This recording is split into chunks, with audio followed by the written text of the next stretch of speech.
அதிகாரம் 2.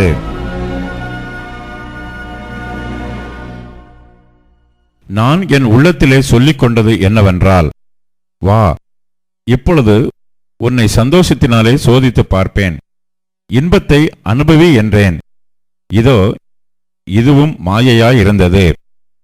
நகைப்பை குறித்து அது பைத்தியம் என்றும், சந்தோஷத்தை குறித்து அது என்ன செய்யும் என்றும் சொன்னேன்.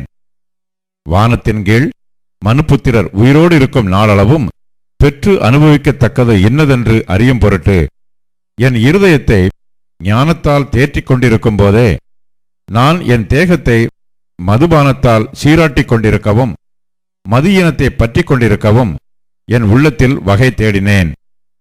நான் பெரிய வேலைகளைச் செய்தேன். எனக்காக வீடுகளை கட்டினேன், திராட்சத் தோட்டங்களை நாட்டினேன். எனக்காக தோட்டங்களையும் சிங்கார வனங்களையும் உண்டாக்கி அவைகளில் சகல வகை கனி விருட்சங்களையும் நாட்டினேன். மரங்கள் பயிராகும் தோப்புக்கு நீர் பாய்ச்சுகிறதற்கு குளங்களை உண்டு பண்ணினேன். வேலைக்காரரையும் வேலைக்காரிகளையும் சம்பாதித்தேன். வீட்டிலும் வேலைக்காரர் பிறந்தார்கள். எனக்கு முன் எருசலேமில் இருந்த எல்லாரை பார்க்கிலும் ஆடு மாடு முதலான திரண்ட ஆஸ்திகள் எனக்கு இருந்தது. வெள்ளியையும் பொன்னையும் ராஜ சம்பத்தையும் மாகாணங்களிலுள்ள பொருள்களையும் சேகரித்தேன். சங்கீதக்காரரையும் சங்கீதக்காரிகளையும் மனுபுத்திரருக்கு இன்பமான பலவித வாத்தியங்களையும் சம்பாதித்தேன். எனக்கு முன் எருசலேமில் இருந்த எல்லாரை பார்க்கிலும் நான் பெரியவனும் திரவிய சம்பன்னனும் ஆனேன். என் ஞானமும் என்னோட கூட இருந்தது. என் கண்கள் இச்சித்தவைகளில் ஒன்றையும் நான் அவைகளுக்கு தடை பண்ணவில்லை. என் இருதயத்துக்கு ஒரு சந்தோஷத்தையும் நான் வேண்டாம் என்று விலக்கவில்லை. நான் செய்த முயற்சிகளிலெல்லாம் என் மனம் மகிழ்ச்சி கொண்டிருந்தது. இதுவே என் பிரயாசங்கள் எல்லாவற்றினாலும் எனக்கு வந்த பலன்.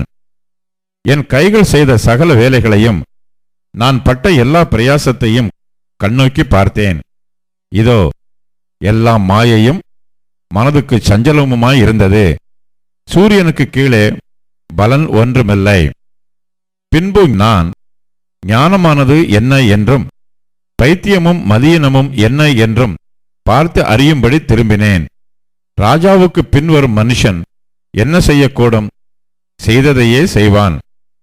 இருளை பார்க்கிலும் வெளிச்சம் எவ்வளவு உத்தமமோ அவ்வளவாய் மதியினத்தை பார்க்கிலும் ஞானம் உத்தமம் என்று கண்டேன். ஞானியின் கண்கள் அவன் முகத்திலே இருக்கிறது, மூடனோ இருளிலே நடக்கிறான். ஆகிலும் அவர்கள் எல்லோருக்கும் ஒரே விதமாய் சம்பவிக்கிறதென்று கண்டேன். மூடனுக்கு சம்பவிக்கிறது போல எனக்கும் சம்பவிக்கிறதே.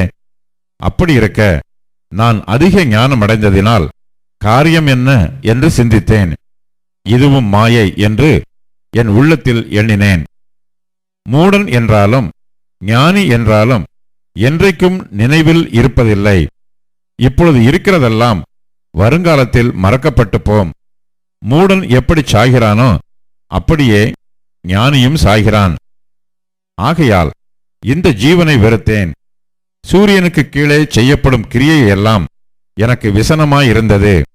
எல்லாம் மாயையும் மனதுக்கு சஞ்சலமுமாயிருக்கிறது.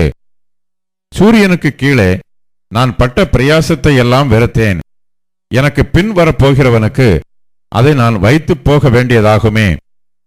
அவன் புத்திமானா இருப்பானோ மூடனா இருப்பானோ அதை யார் அறிவார்? ஆகிலும் சூரியனுக்கு கீழே நான் பிரயாசப்பட்டு ஞானமாய் சம்பாதித்த சகல வஸ்துக்களின் பேரிலும் அவன் அதிகாரியாவான். இதுவும் மாயையே. ஆகையால் சூரியனுக்கு கீழே நான் பட்ட எல்லா பிரயாசத்தின் மேலுமுள்ள ஆசையை விட்டுவிட வகை பார்த்தேன். ஒருவன் புத்தி யுக்தி நிதானத்தோடு பிரயாசப்படுகிறான். ஆகிலும் அப்படி பிரயாசப்படாதிருந்த வேறொருவனுக்கு அவன் அதை சொந்தமாக விட்டுவிட வேண்டியதாகும். இதுவும் மாயையும் பெரிய தீங்குமாய் இருக்கிறது. மனுஷன் சூரியனுக்கு கீழே படுகிற எல்லா பிரயாசத்தினாலும் அவனுடைய இருதயத்தின் எண்ணங்களினாலும் அவனுக்கு பலன் என்ன? அவன் நாட்களெல்லாம் அலுப்புள்ளது, அவன் வேலைகள் வருத்தமுள்ளது.